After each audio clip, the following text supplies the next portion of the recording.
Hey everyone, welcome back to the channel. In this particular video, we are going to learn about the file system and HTTP module in the Node.js. Now, in this particular lecture, हम file system को बहुत ही detail में समझ रहे होंगे और HTTP module के बारे में एक छोटा सा इंट्रो लेंगे और HTTP मॉड्यूल के बारे में काफ़ी डिटेल में हम अगले लेक्चर के अंदर बात कर रहे होंगे, राइट? बट फाइल सिस्टम को हम बहुत ही डिटेल में इन डेप्थ समझने वाले हैं और इसे कोड करने वाले हैं। तो चलो शुरू करते हैं और समझते हैं। अब फाइल सिस्टम को समझने से पहले कुछ चीज़ें देखते हैं। क्या?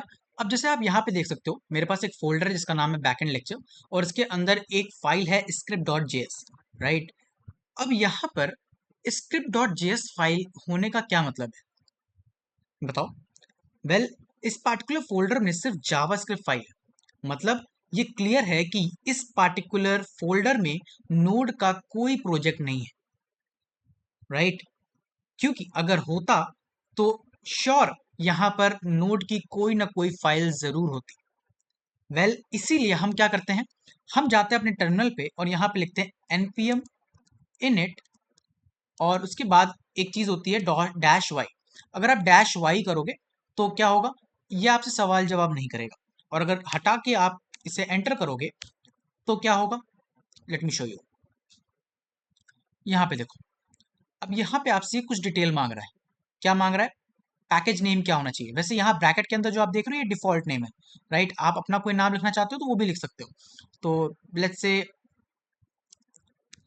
से बेसिक्स, राइट? एंटर मारा।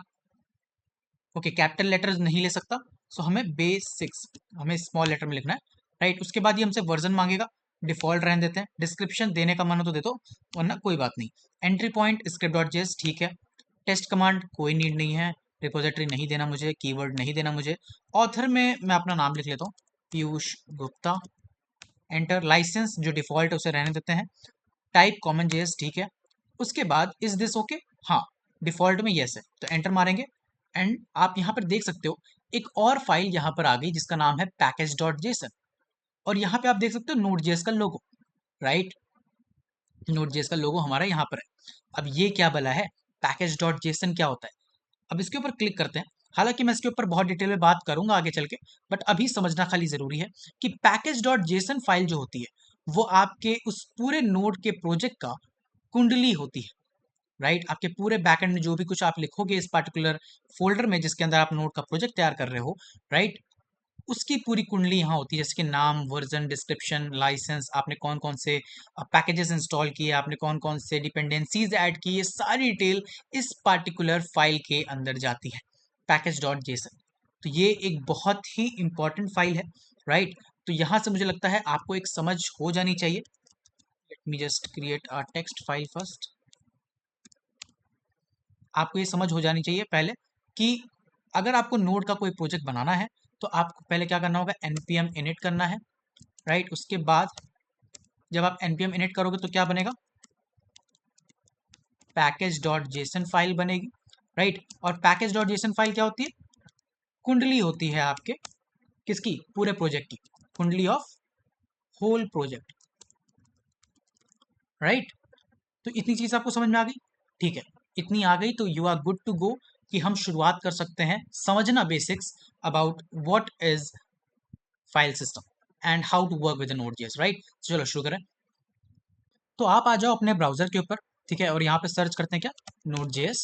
नोड.js सर्च करने के बाद पहली वेबसाइट के ऊपर जाएंगे जहाँ से हमने डाउनलोड किया था, ठीक है। अब यहाँ टॉप पे आप देख सकते हो, यहाँ पे लिखा है डॉक्स। यहाँ पे आपको नोड.js की पूरी डॉक्यूमेंटेशन मिल जाएगी, ठीक है। तो डॉक्स पे जाएंगे और डॉक्स पे जाने के बाद आप यहाँ पे देखो बहुत सारे मॉड्यूल अवेलेबल है, राइट? तो यहाँ ये सब क्या है बेसिकली, ये सब वो पार्ट है बेसिकली जब भी आप नोड.js को इंस्टॉल करते हो। लास्ट लेक्चर में मैंने बताया था नोड.js को कैसे इंस्टॉल करते हैं। तो जब आप उसे इंस्टॉल करते हो तो आपके कंप्यूटर, आपके पीसी के ऊपर ये सब कुछ इंस्टॉल हो जाता है। एसर्शन टेस्टिंग से लेकर के यहाँ पे जितना कुछ भी एचटीटीपी है, पाथ है, जेडलिब है, ये सब कुछ क्या है, ऊपर से लेकर नीचे तक सब कुछ आपके सिस्टम के अंदर इंस्टॉल हो गया है, राइट? तो अब हमें बेसिकली दो चीज़ों पे ऊपर बात करनी है। मेनली हम फाइल सिस्टम के ऊपर बात करेंगे और एचटीटीपी के ऊपर बात कर रहे होंगे, ठीक है। तो हम क्या करते हैं, इसे ओपन करते हैं। इसके ऊपर क्लिक करेंगे और यहाँ पे ऊपर फिर से आपको फाइल सिस्टम दिख रहा होगा यहाँ पर, ठीक है। उसके ऊपर दोबारा क्लिक करेंगे और दोबारा क्लिक करोगे तो फाइल सिस्टम की पूरी डॉक्यूमेंटेशन आपके सामने आ जाएगी, जैसा कि आप यहाँ पे देख सकते हो, ठीक है। काफी बड़ी है बट कोई बात नहीं। अब समझना जरा बात को, ठीक है। अब समझना जरा बात को, यहाँ पे क्या लिखा है, यहाँ लिखा है to use the promise based API और to use the call back and sync API. तो मेनली हम प्रॉमिस बेस्ड एपीआई नहीं यूज करेंगे, हम call back and sync based API use करेंगे, ठीक है। और यहाँ पर आप देखो सीजीएस और ईएसएम लिखा हुआ है, तो इसमें भी हम सीजीएस का यूज करते हैं, ईएसएम का नहीं करते। ईएसएम करोगे तो कुछ इस तरीके से आएगा, ये देखो import all from as fs from node.js fs, इस तरीके से नहीं, हम cjs यूज करते हैं जहां हम require मेथड का यूज करते हैं to import the features, right. Okay fine, I guess यहाँ तक तो चीजें क्लियर है। चलो इससे पहले क्या करते हैं, अपने फाइल के अंदर ऐड करते हैं। तो script.js के अंदर जाओ और यहाँ पे क्या हम लिखेंगे, that is const fs equals to require and then bracket, और ब्रैकेट के अंदर आप एनोटेशंस लोगे और यहाँ पे लिखोगे fs, दैट्स इट। जब आप इतनी चीजें लिख दोगे तो इससे क्या हो रहा है, आप पूरी फाइल सिस्टम को, ठीक है, ये जो फाइल सिस्टम आपका नोडजेस प्रोवाइड कर रहा है, इसे आप अपने प्रोजेक्ट के अंदर रिक्वायर कर ले रहे हो, इंपोर्ट कर ले रहे हो, ठीक है। क्या हो रहा है कि फाइल सिस्टम की जितनी पावर है, ठीक है, ऐसे समझो कि जितनी पावर है, जितने फीचर्स हैं उसके, ठीक है, वो सब चीजों को आपने इंपोर्ट कर लिया और अब आप उसे यूज कर सकते हो। तो fs की मदद से हम इसे इंपोर्ट करते हैं और उसे हमें किसमें किया, fs नाम के एक वेरिएबल के अंदर कर लिया, ठीक है। कुछ इस तरीके से, आई गेस इतना समझ में आ गया होगा, फाइन। चलो अब इसके आगे फाइल सिस्टम में बहुत सारे मेथड्स होते हैं, ठीक है। अब उन मेथड्स के बारे में हम जानेंगे, तो मैं आपको दिखाता हूँ पहले, let me show you first, या सो इफ यू सी, यहाँ पर ये देखो, ये सब देख रहे हो, ये सब आपके मेथड्स हैं फाइल सिस्टम के। तो भैया आप कहोगे कि यार भैया इतना सब कुछ पढ़ना पड़ेगा क्या, मैं कहा नहीं, इतना सब कुछ नहीं पढ़ना। पहले तो यहाँ पर देखो, ये जो आपका है ना, क्या गया, कहाँ गया, ये सब कुछ fs डॉट प्रॉमिस, ये सारी प्रॉमिस फंक्शंस के हैं, ठीक है। बट हमें तो कॉल बैक वाले पढ़ने हैं, ठीक है, तो हम यहाँ से पढ़ना शुरू करेंगे। अब यहाँ से देखो, ठीक है, तो अब यहाँ से कहोगे भैया ये भी बहुत ज्यादा है, मैं कहा ठीक है ज्यादा है, बट सिंक्रोनस एपीआई के ऊपर वाले तक में हमारा काम हो जाएगा, ठीक है, यहाँ तक यानी इतने में। और इसमें भी सब नहीं पढ़ना, मैं आपको बताऊंगा कौन कौन से इंपॉर्टेंट है, तो जरा देख लेते हैं। तो मेनली टीएक्सटी फाइल के अंदर जाके बताता हूँ, ठीक है। तो मेनली जो हम पढ़ते हैं उसमें हम पढ़ते हैं राइट फाइल के बारे में, कि फाइल कैसे लिखते हैं, ठीक है। वैसे हटा देता हूँ, राइट फाइल हो गया, अपेंड फाइल हो गया, कॉपी फाइल हो गया, ठीक है, रीनेम हो गया, अनलिंक हो गया, या फिर आरएम हो गया, ठीक है। ये सब कुछ हम क्या करते हैं, ये सब हम पढ़ते हैं, तो हमें इतने की ही नीड पड़ती है, ठीक है। बेयर मिनिमम हमें इससे ज़्यादा की ज़रूरत नहीं पड़ती। तो हम यही जानेंगे कि कैसे इनका यूज़ किया जाता है, राइट। तो एक एक करके समझते चलते हैं, बट उससे पहले मैंने आपके लिए नोट्स बना रखे हैं, तो चलो उन नोट्स को भी विजिट करते हैं और फिर वहां से मैप करते हुए सारी पढ़ाई करेंगे, ठीक है।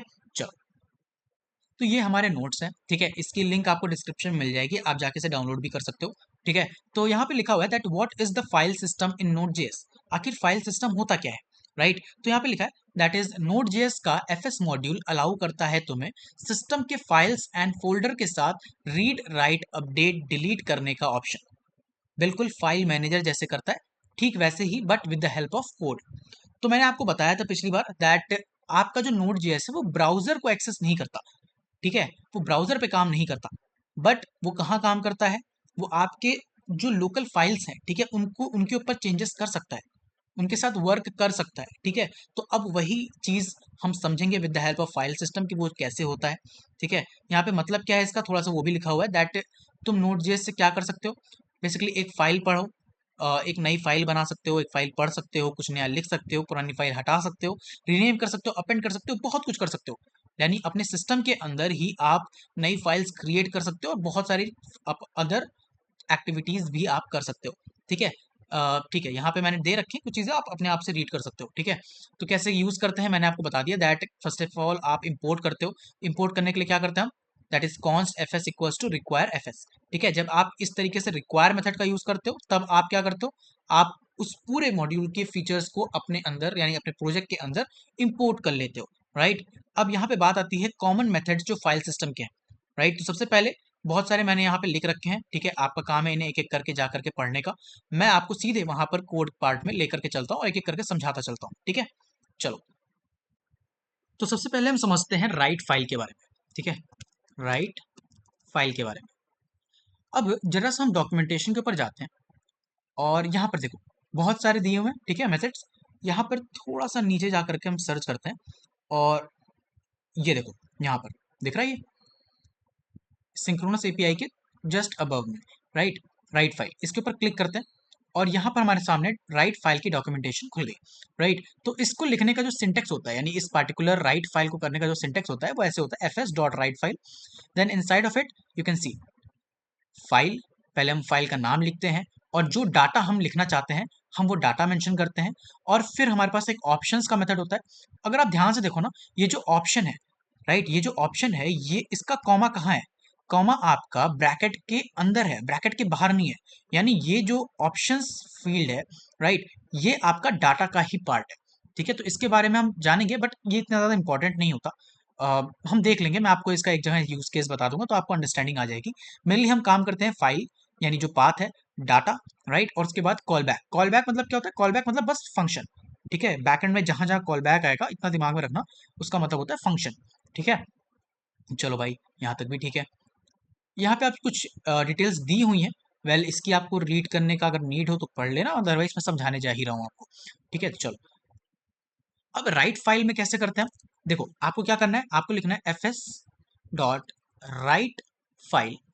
मैं थोड़ा सा छोटा कर दूँ like this, I guess visible होगा आपको सब कुछ, ठीक है। F S dot write file हम लिखते हैं। एफ एस क्या है, एफ एस वो है फाइल सिस्टम जो हमने अभी अभी इंपोर्ट किया था और उस वेरिएबल के अंदर डाला था, ठीक है। तो F S dot write file, sorry, F S dot write file, then inside of it we write the bracket, right, and then यहाँ पर क्या करते हैं हम, सबसे पहले हम एक फाइल का नाम लिखते हैं, ठीक है, जो भी फाइल हम बनाना चाहते हैं उसे। तो लेट्स से हम फर्स्ट डॉट टी फाइल में बनाना चाहता हूँ, ठीक है। इसके अंदर दूसरा ऑप्शन क्या है, डेटा का, ठीक है। मैं क्या डेटा भेजना चाहता हूँ, तो मैं जो डाटा भेजना चाहता हूँ उसमें ये लिखना चाहता हूँ कि सब्सक्राइब कर लेना, राइट। ये मेरा डेटा है जो मैं इस पार्टिकुलर फाइल के अंदर भेजना चाहता हूँ, ठीक है। फिर कॉमा, उसके बाद यहाँ पर क्या है, उसके बाद है कॉल बैक, राइट। ऑप्शन अभी हम नहीं पढ़ रहे, अभी हम कॉल बैक सीधे आएंगे, ठीक है। और कॉल बैक में क्या होता है, कॉल बैक में मैं जैसा आपको बताया फंक्शन, ठीक है। तो फंक्शन के लिए FUNCTION फंक्शन लिखा, ब्रैकेट लगाओ, और फंक्शन में आप चाहे देखोगे तो कॉल बैक में देखो एक पैरामीटर दिया हुआ है that is ERR, that is error, right. तो इसके अंदर आप लिखोगे ERR मतलब एरर, ठीक है। अब इसके अंदर जाते हैं और फिर यहाँ पे हम लिखेंगे क्या, यहाँ हम लिखेंगे that if error, in that particular case you just do console dot error and जो भी एरर है उसे आप प्रिंट कर देना, ठीक है। console dot error से क्या होता है, मेरे टर्मिनल पे आकर के जो एरर है, जो भी पार्टिकुलर एरर आया अगर इसको रन कराते समय तो वो प्रिंट हो जाएगा, ठीक है। और उसके बाद else console dot log, और यहाँ पे हुर्रे मतलब चल गया तो हुर्रे, खुशी आ गई हमें, ठीक है। चलो ठीक है भाई, इतनी चीज समझ में आई, राइट, यहाँ तक समझ में आया, ओके। अब जरा ध्यान से देखना, ये चीज दिख रही है आपको, यहाँ पे तीन फाइल है ना, script dot JS, sample dot TXT, package dot JSON file, right. तो हम क्या करते हैं, अपने टर्मिनल को ओपन करते हैं और यहाँ पर अब हम शुरुआत करेंगे, ठीक है। तो एक बात मेरी समझना, ये जो कुछ भी आपने बनाया है, ये जो कुछ भी आपने बनाया है, ये किसका प्रोजेक्ट है, ये किसका काम है, ये नोड का है, ठीक है। ये सब कुछ आपने नोड की मदद से लिखा है। तो अब टर्मिनल पे इसे हम रन कराएंगे और रन कराने के लिए हमें क्या करना पड़ेगा भाई, हम नोड का प्रोजेक्ट बना रहे हैं तो हमें पहले यहाँ पे लिखना होगा नोड, राइट। हम पहले लिखते हैं क्या, हमें अगर इसे रन कराना है तो हम पहले लिखेंगे नोड, और नोड लिखने के बाद हम जिस फाइल को चलाना चाहते हैं, जैसे हम स्क्रिप्ट डॉट जेएस को चलाना चाह रहे हैं, ठीक है।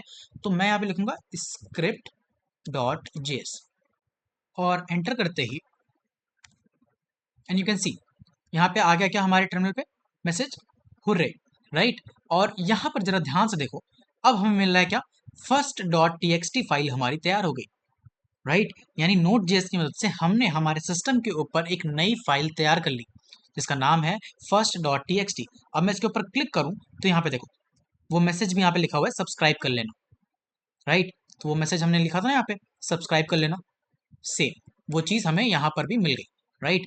तो इस मदद से, इस तरीके से हम क्या करते हैं, एक फाइल तैयार कर सकते हैं और उसके अंदर हम अपने डाटा को लिख सकते हैं, राइट। तो ये चीज़ समझ में आई। चलो भाई अगले पे आते हैं। अगला मेथड जो हम पढ़ेंगे वो क्या है, वो है अपेंड फाइल।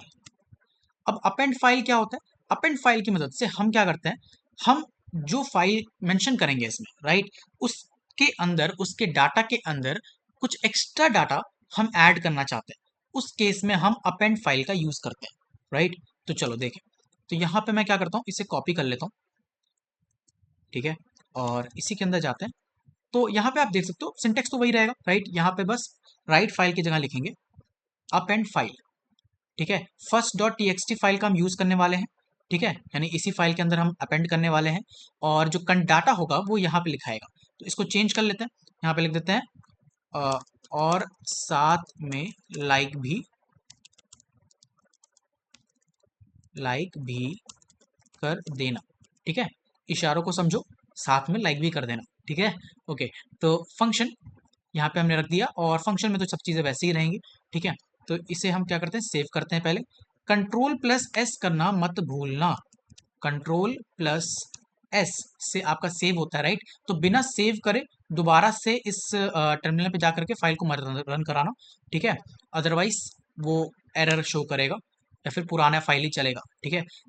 अब ये चीज़ आपको हो सकता है कंफ्यूज करे या फिर आपको लगे कि यार क्या बार बार मेरे को सेव करना पड़ेगा उसके बाद दोबारा रन कराना पड़ेगा, मगर नहीं, ऐसा नहीं है। अभी हम क्योंकि बेसिक समझ रहे हैं इसलिए आगे चल के मैं बताऊंगा कि नोडेमोन जैसी भी कुछ चीज़ें होती हैं जिसकी वजह से वो ऑटोमेटिक सेव हुआ करता है और वो रन किया करता है, ठीक है। तो उसमें आपको ज़रूरत नहीं है, बट अभी के लिए ये सब सेव करो इसे।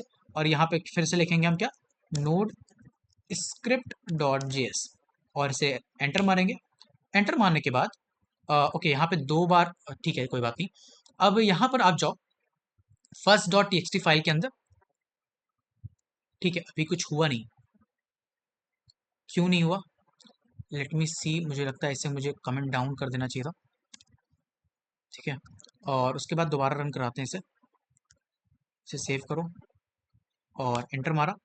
एंटर मारने के बाद फर्स्ट डॉट टी में जाओ और ये देखो, और साथ में लाइक कर देना, ठीक है। तो ये चीज़ भी इसमें ऐड ऑन होगी। तो वो किससे हुई, अपेंड फाइल्स, ठीक है, वो किससे हुई, अपेंड से हुई। एक्चुअली क्या था कि ऊपर वाले में जब हम गए तो वो उसने पहले रन कराया इस वाली फाइल को और उसने रिटर्न कर दिया था, ठीक है, जिसकी मदद से फर्स्ट डॉट टी के अंदर एक ही ऑपरेशन हुआ जो कि था सब्सक्राइब कर लेने वाला। तो वो ऑलरेडी हो रखा था, इसलिए दोबारा से तैयार हुआ नहीं फाइल। चलो कोई बात नहीं, अगली बार से ध्यान रखेंगे, ठीक है। अब अपेंड फाइल हमने पढ़ लिया। अब इसके बाद हमें क्या पढ़ना है, इसके बाद हम पढ़ते हैं क्या, कॉपी फाइल के बारे में, ठीक है, कॉपी फाइल। तो कॉपी फाइल करने के लिए लाइक हमारे पास कोई फाइल ऑलरेडी अवेलेबल है, हम इसे कॉपी करना चाहते हैं, तो हम कॉपी फाइल का भी यूज़ कर सकते हैं। ये सब चीज़ें आपको आनी चाहिए, ठीक है, बहुत ज़्यादा यूज़ पड़ेगा। मैं आगे चल के एक प्रोजेक्ट भी करवाऊंगा इसके ऊपर, तो उस टाइम पे हम इसका काफ़ी ज़्यादा इस्तेमाल कर रहे होंगे, इन सभी मेथड्स का जो मैं अभी आपको पढ़ाने वाला हूँ, ठीक है। चलो भाई, अब कॉपी फाइल का हमें यूज़ करना है, तो कॉपी फाइल पहले तो हम इसे क्या करते हैं, कमेंट डाउन कर देते हैं, राइट। तो यहाँ पे हमें क्या लिखना होगा, F S dot dot copy file bracket, bracket के अंदर सबसे पहले हम क्या लिखते हैं, बताओ, सोचो। सबसे पहले हम जो सोर्स फाइल है, ठीक है, जहां से हमें कॉपी करना है, ठीक है, उसे लिखते हैं। तो यहाँ पर सबसे पहले हमें कॉपी क्या करना है, ये फर्स्ट डॉट टी फाइल है, इसी का कंटेंट मैं चाहता हूँ कॉपी हो जाए। तो मैं क्या करता हूँ, FIRST first dot T, right. और यहाँ पर हमें क्या लिखना है, डेस्टिनेशन फाइल लिखनी है। अब डेस्टिनेशन फाइल चाहे तो आपके पास ऑलरेडी कोई फाइल अवेलेबल हो तो उसके अंदर लिख दो, अदरवाइज आप खुद से कुछ क्रिएट करना चाहते हो कोई नई फाइल और चाहते हो उस मतलब पहले आप चाहते हो कि फाइल क्रिएट हो और उसके बाद डाटा उसके अंदर कॉपी हो जाए, तो उसके लिए आप यहाँ पे डायरेक्टली लिख सकते हो। अभी मैंने कोई फाइल बनाई नहीं है, बट मैं एक कॉपी डॉट टी यहाँ पे लिख देता हूँ। इससे क्या होगा, ऑटोमेटिक पहले यहाँ पे एक फाइल क्रिएट होगी और उसके अंदर डाटा जाकर के कॉपी डाउन हो जाएगा, ठीक है। ये चीज़ करें। अब यहाँ पर एक क्या होना है, आपको एक कॉल बैक फंक्शन लिखना है जो कि है फंक्शन ब्रैकेट ERR, ठीक है। इसके अंदर जाएंगे और यहाँ पे लिखेंगे इफ err यानी error. In that particular case आप क्या कर दो, console.error के अंदर आप एरर को मुझे प्रिंट करा के दिखा दो। एल्स आप क्या कर दो, आप console.log कर दो और यहाँ पर क्या लिख दो, कॉपीड, राइट, लाइक दिस। समझे बात को? तो यहाँ तो चीज़ समझ में आई कैसे लिखते हैं, इसका सिंटेक्स क्या है। ठीक है, इसे सेव करा हमने, हम यहाँ जाएंगे और यहाँ पे लिखेंगे नोड स्क्रिप्ट डॉट जेएस। ठीक है, और एंटर मारेंगे, एंटर मारते हैं यहाँ पे देखो कॉपीड लिख करके आ गया, यानी काम हमारा जो सक्सेसफुल ये पूरा फंक्शन चल गया। ठीक है, और यहाँ पे देखो कॉपी डॉट टी नाम की एक फाइल तैयार हो गई। ठीक है, कॉपी डॉट टी नाम की फाइल तैयार हो गई। इसके अंदर हम जाएंगे तो यहाँ पे देखो पूरा जो इन्फॉर्मेशन हमारे फर्स्ट डॉट टी फाइल के अंदर था उसे हमने कॉपी कर दिया किसके अंदर, कॉपी डॉट टी फाइल के अंदर। बात को समझे? एग्जैक्टली अगर हम चाहें कि हमारे पास ऑलरेडी कोई एक फाइल बनी हुई उसी के अंदर जाकर के डाटा कॉपी हो जाए तो कुछ नहीं करना, बस उसका नाम लिख दो। तो लेट्स से यहाँ पे सैम्पल डॉट टी पहले से ही बना हुआ है, राइट, तो मैं चाहता हूँ कि इसी के अंदर सब कुछ आ जाए।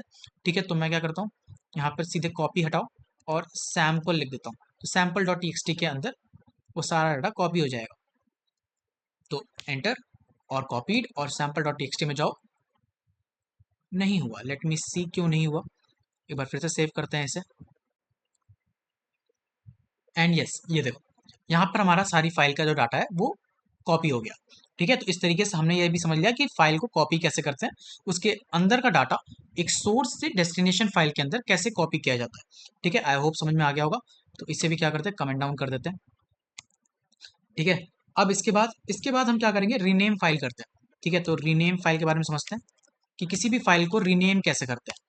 ठीक है, तो उसके लिए भी ज़्यादा कठिन नहीं है, सिंपल हमें क्या करना होता है, एफ एस डॉट गेस मारो क्या लिखेंगे, ऑब्वियसली रीनेम लिखेंगे। ठीक है, रीनेम लिखा, फिर हमने लगाया ब्रैकेट। ब्रैकेट लगाने के बाद सबसे पहले क्या लिखना है हमें, जो फाइल जिसका हमें नाम चेंज करना है, तो लेट्स से हमें copy dot T X T, ठीक है, copy dot T X T file का नाम चेंज करना है, उसको लिखा कॉमा। उसके बाद हमें क्या करना है, जो नाम हम चेंज करके रखना चाहते हैं उसे लिखेंगे, जैसे कि मैं लिखना चाहता हूँ second dot T X T, right. उसके बाद यहाँ पे क्या करेंगे, हम एक कॉल बैक फंक्शन रखेंगे, that is function bracket E R R, and then inside of it हम क्या लिखेंगे, वही चीज़ जो हम अभी ऊपर लिखते हैं। ठीक है, let's copy it down, copy and paste. आप साथ साथ कोड करो इस सबको, ठीक है, तभी आपके अंदर समझ आएगी कि ये चीज़ें कैसे काम कर रही हैं। ठीक है, चलो यहाँ तक आई गेस चीज़ समझ में आ गई होंगी। अब इसे सेव करते हैं एंड यहाँ पर दोबारा से इसे रन कराते हैं, node script dot JS and renamed. ठीक है, रीनेम्ड, सेव करें इसे और यहाँ पर रन कराते हैं। तो ध्यान से देखना क्या यहाँ पे चेंजेस हो रहे हैं या नहीं, एंटर, एंड हाँ नाम चेंज हो गया, और ये देखो अब क्या हो गया, ये सेकेंड डॉट टी में कन्वर्ट हो गया। ठीक है, तो लाइक दिस आप अपनी फाइल का नाम भी चेंज कर सकते हो with the help of rename method. ठीक है, चलो ये भी चीज़ क्लियर हुई। अब अगला मेथड जो हम समझने वाले हैं, अगला मेथड हमारा होगा दैट डिलीट कैसे करते हैं। ठीक है, किसी भी फाइल को हमने ये तो जान लिया कि बनाते कैसे हैं, अब बारी है उसे डिलीट करने की। तो डिलीट करने के लिए हम बेसिकली क्या यूज़ करते हैं, हम यूज़ करते हैं अनलिंक को। जैसे मैं आपको दिखाऊं कहाँ गया, देखना, let me go to the top, यहाँ पर काफ़ी ऊपर आना पड़ेगा। ठीक है, तो यहाँ पर मैं आपको दिखाता हूँ, दैट इज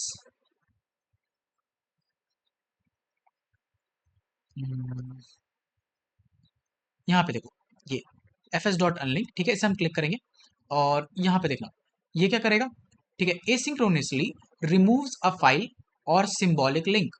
ठीक है, तो ये क्या करता है, रिमूव करता है क्या, फाइल को। ठीक है, तो रिमूव करने के काम आता है, तो उसे हम डिलीट करेंगे इसकी मदद से। तो हम यहाँ पे क्या करेंगे, ओके लिखते हैं डिलीट फाइल, और जैसा हमने पढ़ा था F S dot unlink, unlink and then bracket.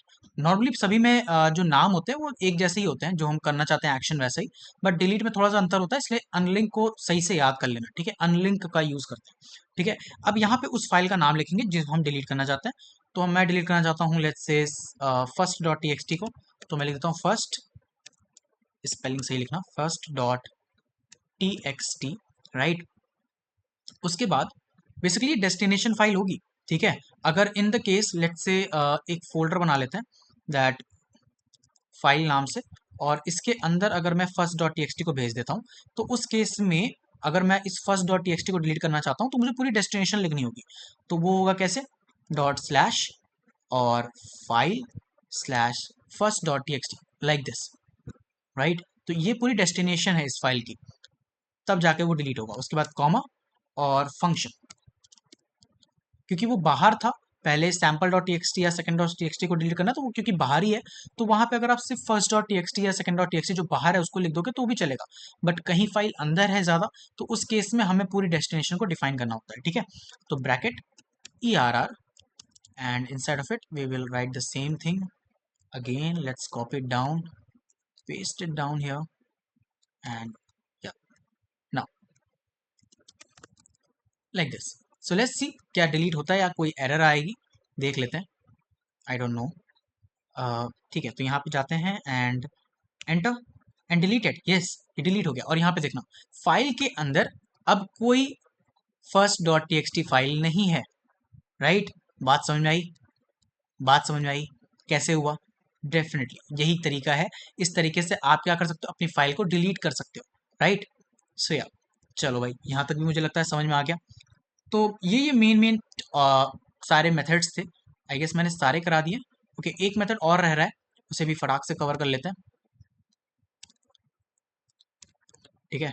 अगला मेथड है क्या हमारे पास, रीड फाइल का, ठीक है। रीड फाइल, अब रीड फाइल जैसा नाम से मालूम चल रहा है, हम किसी फाइल को रीड करना चाहते हैं, तो उस केस में हम रीड फाइल का यूज करते हैं, ठीक है। तो रीड फाइल को यूज करने के लिए क्या करना होगा, हमें सिंपली लिखना है fs dot read file bracket, उसके बाद इसके अंदर जिस फाइल को हम रीड करना चाहते हैं, जो कि मेरा मान लो कि मैं सेकंड डॉट टी को रीड करना चाहता हूँ, सेकंड डॉट टी, राइट, वो लिखेंगे।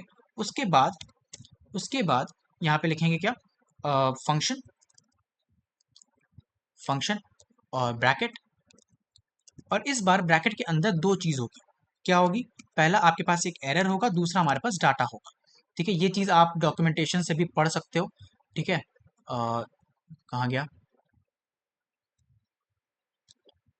मैं डॉक्यूमेंटेशन में भी आपको दिखा देता हूँ, ठीक है, ताकि आपको आइडिया रहे कि डॉक्यूमेंटेशन पढ़ते कैसे हैं, ठीक है। तो यहाँ पर हम क्या करने वाले हैं, रीड फाइल ना, तो रीड फाइल,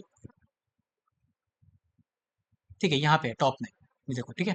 तो रीड फाइल ये रहा, और यहाँ पर क्या है, पहले आपका fs डॉट रीड फाइल है, देन आपके पास पाथ है जिसे आप रीड करना चाहते हो, और उसके बाद कॉल बैक है, ठीक है, कॉल बैक फंक्शन। तो कॉल बैक फंक्शन के अंदर आप यहाँ पर देखना दो हैं पैरामीटर्स, पहला एरर है और दूसरा डाटा है। डाटा की मदद से ही हमें मालूम चलेगा कि अंदर क्या लिखा है उसके, ठीक है। तो यहाँ पे कर्ली ब्रैकेट, उसके बाद हम यहाँ पे लिखेंगे क्या, दैट इफ अगर कोई एरर है, इन दैट पार्टिकुलर केस आप क्या कर दो, console डॉट एरर में मुझे उस एरर को दिखा दो, ठीक है। अदरवाइज आप क्या करो, आप मुझे console डॉट लॉग, लॉग के अंदर वो पार्टिकुलर डाटा दिखा दो, डाटा लाइक दिस, ठीक है। तो इस तरीके से हम रीड फाइल का फंक्शन लिखते हैं, ठीक है। अब इसे कॉपी कर, सॉरी सेव करते हैं। सेव करने के बाद यहाँ पर हम जाएंगे एंड यहाँ पे लिखेंगे क्या, node script dot JS and enter करेंगे। एंटर करने के बाद यहाँ पर देखो बहुत सारा बफर में कुछ लिख करके आ गया। अब ये क्या भला है भाई, ये तो मुझे समझ ही नहीं आ रहा, ठीक है। तो ये चीज समझने के लिए बेसिकली क्या करना है, अब जरा देखो यहाँ पर क्या दे रखा है, इनकोडिंग। तो ऑप्शन के अंदर इनकोडिंग दे रखी है जो मदद करेगी हमारा फाइल को रीड करने के लिए, ठीक है। तो ऑप्शंस का इस यही काम होता है। तो अब यहाँ पे हम क्या करेंगे कि हमें यहाँ पर इस सैम्पल डॉट टी के बगल में हम जाएंगे और यहाँ पर हम क्या करेंगे, UTF-8 लाइक दिस, उसके बाद कॉमा लगाओ। कॉमा लगाने के बाद अब दोबारा से इसे पहले तो सेव कर लेते हैं, Ctrl+S एंड देन इसे रन कराते हैं। एंड देखो हमें क्या मिल गया, हमें हमारा डाटा मिल गया जो हमारे सेकंड डॉट टी फाइल के अंदर लिखा हुआ था, दैट इज सब्सक्राइब कर लेना, और सब्सक्राइब कर लेना भी कर देना, और पता नहीं क्या लिखा हुआ है, ओके मैंने ही गलत लिखा है, कोई बात नहीं, और साथ में लाइक भी कर देना, ठीक है। तो ये चीज़ हमें क्या हुआ, मिल गई with the help of read file method, ठीक है। तो आई होप समझ में आ गया होगा, और ऑप्शंस का यूज़ भी आपको थोड़ा सा आइडिया लगा होगा। बेसिकली जब आप कभी फंस जाना तो आप इसे यूज़ करना इन डॉक्यूमेंटेशन का, तो आपको यहाँ पे समझ में आएगा कहीं भी कि ऑप्शंस वगैरह का क्या यूज़ होता है। बेसिकली ये आपको एक्स्ट्रा जो चीज़ें होती हैं उस पार्टिकुलर फंक्शन की, वो इसकी मदद से डिफाइन करी जाती हैं। ठीक है, चलो ठीक है भाई, यहाँ तक तो समझ में आ गया। अब फाइल्स के साथ तो हमने काम कर लिया, अब बारी है फोल्डर्स के साथ थोड़ा काम करने की। तो बेसिकली दो तरह के मेथड होते हैं फोल्डर के लिए जो हम मेनली यूज करते हैं। ठीक है, तो उसके लिए हम समझ लेते हैं कैसे क्या होता है। पहले तो डायरेक्टरी मेथड्स कहते हैं उसे। ठीक है, तो डायरेक्टरी मेथड्स।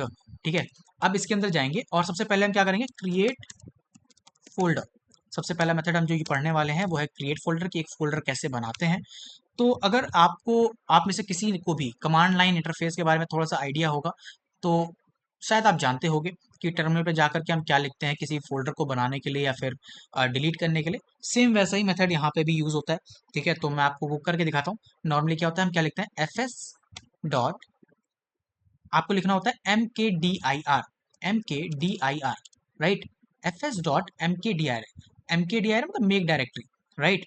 तो अब यहाँ पर ब्रैकेट लगाओ और क्या रखना चाहते हो अपने फोल्डर का नाम। तो लेट्स से मेरे फोल्डर का नाम माई फोल्डर होगा। ठीक है, my folder, like this, and then comma, उसके बाद अपना कॉल बैक फंक्शन लिख दो आप। ठीक है, function bracket E R R. अब इसके अंदर आप अपना जो भी यहाँ पे डाटा है लिख दो, कॉपी किया एंड पेस्टेड, लाइक दिस। ठीक है, इसे सेव करते हैं एंड इसे यहाँ पे रन। पहले तो यहाँ पे मैं क्लियर कर लेता हूँ थोड़ा सा। नीचे आप क्लियर लिखोगे तो सब कुछ क्लीन हो जाएगा। ठीक है, यहाँ पे लिखेंगे node script dot JS, enter.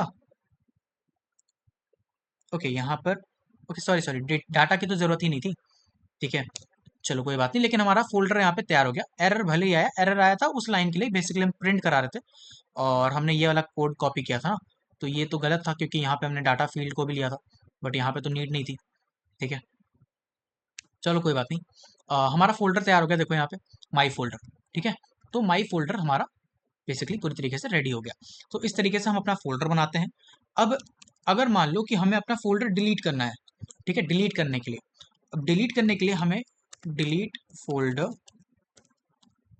अगर आपको पता हो तो आप कमेंट कर सकते हो। ठीक है, हम उसके लिए यूज करते हैं R M D I R, remove directory. ठीक है, F S dot R M D I R, ठीक है, ब्रैकेट, और उसके बाद इसके अंदर उस फोल्डर का नाम लिखेंगे जिसे हम डिलीट करना चाहते हैं। लेट्स से मैं इसी माई फोल्डर को डिलीट करना चाहता हूँ, तो मैं लिखूंगा माई फोल्डर, राइट, उसके बाद कॉमा और फिर वही कॉल बैक फंक्शन। ठीक है, कॉपी, इस पूरे कमेंट डाउन कर दो और यहाँ पे लिख दो, लाइक दिस। ठीक है, तो यहाँ पे एक कर्ली ब्रैकेट और लगाओ, राइट। तो ये चीज़ हमने कर ली, R M D I R का यूज़ कर रहे हैं। ठीक है, इसे सेव करो। सेव करने के बाद यहाँ पर जाते हैं और फिर से लिखेंगे क्या, पहले तो क्लियर करते हैं इसे, node script script dot JS, enter, and you can सी मेरा वो पार्टिकुलर फोल्डर जो माई फोल्डर बना हुआ था अब वो डिलीट हो गया है, यहाँ पर नहीं है। ठीक है, तो इस तरीके से हमने क्या करा, हमें अपने फोल्डर को डिलीट कर दिया। तो फाइल सिस्टम की मदद से अब हमने समझ लिया कि किस तरीके से हम अपने सिस्टम के अंदर फाइल्स के साथ चेंजेस कर सकते हैं, क्रिएट कर सकते हैं, डिलीट कर सकते हैं, सब सारे ऑपरेशंस परफॉर्म कर सकते हैं। ठीक है, अभी तक जावा स्क्रिप्ट की मदद से हम जो कर रहे थे वो सब कुछ ऑन द ब्राउजर हो रहा था, बट अब with the help of this node JS हम अपने सिस्टम फाइल के ऊपर क्या कर सकते हैं, ऑपरेशंस कर सकते हैं। ठीक है, वहां पे अपनी फाइल्स क्रिएट कर सकते हैं। ठीक है, तो यहाँ पे जो भी फाइल तैयार हुई है ये आपके सिस्टम के ऊपर है, आप जाकर के चेक कर सकते हो। ठीक है, इस फोल्डर के अंदर सारी फाइल्स अवेलेबल है। तो इसी तरीके से हम क्या करते हैं, फाइल सिस्टम का यूज करते हैं। तो बस इतना ही अगर आपको आता है तो you are good to go. ठीक है, और बाकी नोट्स में मैंने सब कुछ दे रखा है ऑलरेडी। यहाँ पर अगर नोट्स के ऊपर मैं जाऊँ तो देखो सारी चीज़ें मैंने यहाँ पे ऑलरेडी दे रखी हैं, तो आप अगर रीड करना चाहते हो तो बस एक बार रीड कर लेना इसे। ठीक है, चलो भाई बढ़िया, अब आगे बढ़ते हैं और अब बारी है हमें पढ़ने की HTTP मॉड्यूल के बारे में। ठीक है, that what is HTTP module in Node.js। अब HTTP मॉड्यूल के बारे में लास्ट कुछ लेक्चर्स में मैंने बातें तो करी हैं आपके साथ। ठीक है, अब थोड़ा सा समझते हैं कि Node.js के साथ उसको यूज कैसे करता है। तो बेसिकली HTTP मॉड्यूल अलाउ करता है तुम्हें एक बेसिक सर्वर क्रिएट करना। बिना किसी एक्सटर्नल लाइब्रेरी के, मतलब नोड जेएस का इनबिल्ट पावर, राइट। तो एचटीटीपी मॉड्यूल की मदद से आप एक सर्वर तैयार कर सकते हो। मैंने बताया था सर्वर क्या होता है, सर्वर जो रिक्वेस्ट रिस्पॉन्सेज को हैंडल करता है, राइट। सेम वही चीज आप अपने सिस्टम को, यानी जिस सिस्टम को आप यूज कर रहे हो, जहां आप अपना बैकएंड लिख रहे हो, उससे उस पार्टिकुलर सिस्टम को आप अपना एक सर्वर तैयार एज ए सर्वर बना सकते हो। ठीक है, यानी मैं जब कहता था ना कि आप इंस्टाग्राम चलाते हो, तो इंस्टाग्राम का सर्वर कहाँ है, शायद किसी दूसरे देश में है, ठीक है, तो वहां से डाटा आ रहा होता है। सेम वैसे ही आपके अपने प्रोजेक्ट के लिए आपका सर्वर कौन होगा, आपका खुद का सिस्टम। तो अपने इस लैपटॉप को एक सर्वर बनाना है, तो क्या करना होगा, हमें हमें एचटीटीपी मॉड्यूल का यूज करना होगा। ठीक है, और ये हमारे इस पूरे लैपटॉप को सर्वर बना देगा, जहां से सारी रिक्वेस्ट और रिस्पॉन्सेज को हम हैंडल कर रहे होंगे। ठीक है, चलो ठीक है भाई, इसके ऊपर काफी डिटेल में बात करेंगे। अभी तो मैं बस एक छोटा सा इंट्रो देना चाहता हूँ आपको, कि आपको समझ में आए कि कैसे सर्वर क्रिएट करते हैं अपने सिस्टम के ऊपर। ठीक है, अब यहाँ पे कुछ तो मैंने लिख रखा है, क्या लिखा है, सोचो तुम सर्वर बनाते हो और ब्राउजर बोलता है भाई मुझे होम पेज चाहिए, और तुम्हारा सर्वर बोलता है कि लो भाई ये रहा HTML रिस्पॉन्स। ठीक है, यानी तुम्हारा जो ब्राउजर है वो बोलेगा कि मुझे ये पार्टिकुलर चीज चाहिए, और तुमने जो अपने लैपटॉप को जो सर्वर बनाया है उसकी मदद से वहां से डाटा क्या होगा, ब्राउजर के पास जाएगा। ठीक है, और ये सब चीजें HTTP मॉड्यूल की मदद से हो सकती हैं। ठीक है, ठीक है, तो इसकी शुरुआत भी आपके इंपोर्ट से होती है। मैं काम करता हूँ, डॉक्यूमेंटेशन पे लेके चलता हूँ आपको। एंड नोड जेएस पे पहले जाओ, डॉक्स खोलो, एंड यहाँ पर देखोगे आप HTTP लिखा हुआ है। ठीक है, HTTP, राइट राइट, तो इसके ऊपर क्लिक करते हैं, एंड यहाँ पर देखो सब कुछ यहाँ पे अवेलेबल है। तो यहाँ पे जाओ, एंड यहाँ पर काफ़ी चीज़ें इन्फॉर्मेशन है। अब आपके ऊपर है, आप इसे रीड करना चाहते हो, बिल्कुल जा करके आप इसे रीड कर सकते हो। ठीक है, अभी हमें क्योंकि हम बेसिक जानने वाले हैं, तो अभी बहुत ज़्यादा डिटेल में नहीं जाएंगे, तो मैं आपको सीधे यहाँ पे कुछ वर्क करके दिखाता हूँ, राइट। तो मैं क्या कर रहा हूँ, इससे पहले पूरा हटाओ। ठीक है, फाइल सिस्टम आएगा, समझ में आ गया होगा, बहुत डिटेल में समझाया है। ठीक है, अब बारी है HTTP मॉड्यूल को इम्पोर्ट करने की। कैसे करेंगे बताओ, सोचो। सेम वैसे ही जैसे फाइल सिस्टम को किया था, राइट। तो हम लिखेंगे कॉन्स्ट HTTP,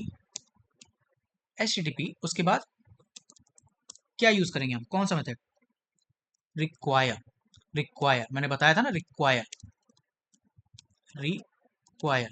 राइट, ब्रैकेट, और इसके अंदर HTTP को हम बुला लेंगे। तो लाइक दिस हमने क्या करा, HTTP मॉड्यूल को इंपोर्ट कर लिया inside our this particular project, right. ठीक है, अब यहाँ पर क्योंकि HTTP हमारा इंपोर्ट हो चुका है, तो अब हम क्या लिखेंगे, हम लिखेंगे HTTP डॉट क्रिएट सर्वर, यानी सर्वर क्रिएट करो, और उस सर्वर के अंदर हम लेंगे क्या, request and response. Request and response क्या होता है, रिक्वेस्ट बेसिकली जो रिक्वेस्ट एक यूजर कर रहा होता है, ठीक है, फ्रॉम आउटसाइड ब्राउजर की मदद से एक यूजर जो रिक्वेस्ट कर रहा है आपके प्रोजेक्ट के ऊपर, वो यहाँ इस रिक्वेस्ट की मदद से आप पाते हो। और रिस्पॉन्स जो आप दे रहे हो बदले में, ठीक है, जो रिस्पॉन्स आप शेयर कर रहे हो फ्रॉम द बैक साइड, वो रिस्पॉन्स RES की मदद से होता है। ठीक है, तो यहाँ पर इस तरीके से आप लिखते हो, इसके अंदर एक एरो फंक्शन बनाते हैं लाइक दिस। ठीक है, तो HTTP dot create server, inside of this ये मस्ट है लिखना, रिक्वेस्ट कॉमा रिस्पॉन्स। ठीक है, उसके बाद एक एरो फंक्शन हमने बनाया, और इसके अंदर हम क्या लिखेंगे, पहले हम लिखेंगे रिस्पॉन्स डॉट राइट ब्रैकेट। अब राइट क्या है, राइट से बेसिकली क्या हो रहा है, सोचो। बेसिकली जो रिस्पॉन्स डॉट राइट है ना आपका, वो क्या कर रहा है, बेसिकली रिस्पॉन्स बॉडी में क्या भेजना है ये लिखने के लिए हम इसका यूज करते हैं। तो रिस्पॉन्स बॉडी अभी समझेंगे हम इस चीज को। ठीक है, तो RES that is response dot right, इसके अंदर हम लिख देते हैं that is I am the best, right, हमने ये लिख दिया। तो आपको इतना लिखना है, दैट इज जो भी आप लिखना चाहते हो रिस्पॉन्स बॉडी के अंदर, आप जो भी भेजना चाहते हो आप वो लिख देते हो। ठीक है, उसके बाद या उसके बाद लिखते हो क्या, RES dot end. RES dot end लिखना, that is response dot end लिखना बहुत ज़्यादा जरूरी है, ये नहीं लिखोगे तो खत्म नहीं होगा, यानी कि ये एंड से आप समझ सकते हो कि यही एंड पॉइंट है। ठीक है, लास्ट में आपको ये लिखना जरूरी है। ठीक है, रिस्पॉन्स डॉट एंड लिख दिया हमने। अब इसके बाद हमें क्या लिखना है, हमें लिखना है सर्वर, बेसिकली सर्वर नहीं, यहाँ पे ये जो आपने पूरा पोर्शन लिखा ना, HTTP डॉट क्रिएट सर्वर, इससे आप एक वेरिएबल के अंदर डाल सकते हो, that is let's say const server equals to. ठीक है, ये चीज हमारी इसके अंदर आ गई, राइट। अब यहाँ पर जाओ, और लिखो सर्वर डॉट लिसन ब्रैकेट, और यहाँ पर आप अपना पोर्ट नंबर दे सकते हो, दैट इज 3000 लाइक दिस। आप कुछ भी दे सकते हो, आपकी मर्जी है, ठीक है। नॉर्मली हम 3000 ही देते हैं, फाइन। तो इस तरीके से आप ना सर्वर क्रिएट करते हो। अब आप कहोगे भैया ये क्या है, ये क्या लिख दिया है, कुछ समझाओ तो सही। मैंने कहा हाँ समझाऊंगा, ठीक है, गुस्सा क्यों कर रहे हो। ठीक है, इसे सेव करते हैं। सेव करने के बाद अभी मैं काम करता हूँ, इससे पहले कमेंट करता हूँ, ठीक है, कमेंट करता हूँ। और अभी समझना पहले इस चीज को, मैं यहाँ पे अगर लिखता हूँ नोड स्क्रिप्ट डॉट जेएस, तो क्या होगा, एंटर मारूंगा एंड ये जो मेरी फाइल पाथ है, ठीक है, वो चीज जो टर्मिनल में दिख रही थी वो दोबारा आ गई, ठीक है। ये जैसे कि लिखा ना सी वेब लेक्चर बैकएंड लेक्चर, वो चीज दोबारा आ गई यहाँ पर, राइट। क्यों, क्योंकि ये जो पूरा जब आपने ये कमांड चलाया तो ये कमांड पूरी तरीके से चल गया, और जब वो खत्म हुआ, एग्जीक्यूट हो गया, तो दोबारा से आपको एक फ्रेश पोर्टल मिल गया, राइट। सेम चीज अभी हम क्या करने वाले हैं, जब हम इसे रन कराएंगे तब देखना। इसे सेव करते हैं एंड दोबारा से हम लिखते हैं node script dot JS and enter मारते हैं, एंड यू कैन सी हमें वो पार्टिकुलर पाथ अब नहीं मिल रहा। क्यों, क्योंकि ये अभी खत्म नहीं हुआ है, इसका एग्जीक्यूशन अभी खत्म नहीं हुआ है, क्योंकि इसने सर्वर तैयार कर दिया है और सर्वर रन कर रहा है, सर्वर कंटिन्यू रन करता जा रहा है, ठीक है। और इसीलिए यहाँ पर हमें इस तरीके से यहाँ पे ब्लैंक हो गया, ठीक है, फाइन। अब इसका मतलब क्या है, देखो जरा ध्यान से, मैं दिखाता हूँ। डॉक्यूमेंटेशन पे जाते हैं एंड यहाँ पर सर्च करते हैं क्या, लोकल होस्ट, ध्यान से लिखना LOCAL एंड स्मॉल लेटर में ही HOST, ठीक है। फिर आप कॉलन लगाओगे और यहाँ पे लिखो 3000, ठीक है, लोकल होस्ट 3000, और इससे एंटर मारो। एंटर मारो तो ये देखो आपने जो मैसेज भेजा था रिस्पॉन्स डॉट बॉडी, यानी ये जो बॉडी है, ठीक है, इसके पास जो रिस्पॉन्स था वो यहाँ पर प्रिंट हो गया। यानी अब क्या हो रहा है आपके पास, लोकल होस्ट 3000, यानी जिस सर्वर पर आपने अपना सॉरी जिस पोर्ट नंबर पे आपने अपना सर्वर तैयार किया है, उस पोर्ट पर जाने पर आपको क्या हो रहा है, आपको आपका रिस्पॉन्स डाटा, जो बॉडी का डाटा है वो मिल रहा है, यानी जो आपने भेजा है यहाँ पे, ठीक है। ये बात समझ में आई। तो इस तरीके से हम HTTP मॉड्यूल का इस्तेमाल कर करके अपना सर्वर तैयार करते हैं, ठीक है। HTTP module, HTTP methods, HTTP के सोर्स कोड, ये सब जो कुछ भी होते हैं, ठीक है, ये सब कुछ मैं अगले लेक्चर के अंदर कवर कर रहा हूँ। अभी के लिए सिर्फ आपको एक आइडिया दे रहा था कि एक्चुअल में आपके पास HTTP मॉड्यूल क्या होता है, उससे सर्वर कैसे तैयार करते हैं, ठीक है। आई गेस इतना समझ में आ गया होगा आपको। अगर आ गया तो अब आपकी जिम्मेदारी है दैट आप इस वीडियो को लाइक कर दो, ठीक है, एंड चैनल को सब्सक्राइब कर दो। कंटेंट रेगुलरली आने वाला है एंड बैकएंड सीरीज को बहुत ज़्यादा यार इजी करने वाला हूँ मैं, ठीक है, बहुत ज़्यादा अमेजिंग करने वाला हूँ। साथ ही साथ बहुत सारे प्रोजेक्ट्स के साथ इस पूरी सीरीज को मैं कंप्लीट करूँगा, ठीक है। तो प्रैक्टिस तो यार फुल ऑन ही होगी, चिंता मत करो, ठीक है। इस पार्टिकुलर अभी हमने जो फाइल सिस्टम पढ़ा, इसके ऊपर भी प्रोजेक्ट कराऊंगा आने वाले टाइम के ऊपर। तो बस आपकी जिम्मेदारी है that you stick to this particular channel, बने रहो, ठीक है। और HTTP मॉड्यूल और फाइल सिस्टम के बारे में आप अगर और पढ़ना चाहते हो तो आप डॉक्यूमेंटेशन के ऊपर जा सकते हो, राइट। इसे जाओ और थोड़ा सा एक्सप्लोर करो डॉक्यूमेंटेशन को कि यहाँ पर क्या क्या चीज़ें लिख रखी हैं इन्होंने और क्या क्या इन्होंने बताया है, ठीक है। बाकी आज के लिए इतना ही, मिलते हैं अगले वीडियो में। नोट्स आपको डिस्क्रिप्शन में मिल जाएंगे, तो जाकर के डाउनलोड कर लेना। और ऐसे ही बस बने रहो, जुड़े रहो, लाइक करते रहो, सब्सक्राइब करते रहो एंड चैनल को शेयर करते रहो, ठीक है। चलो गुड बाय, टेक केयर।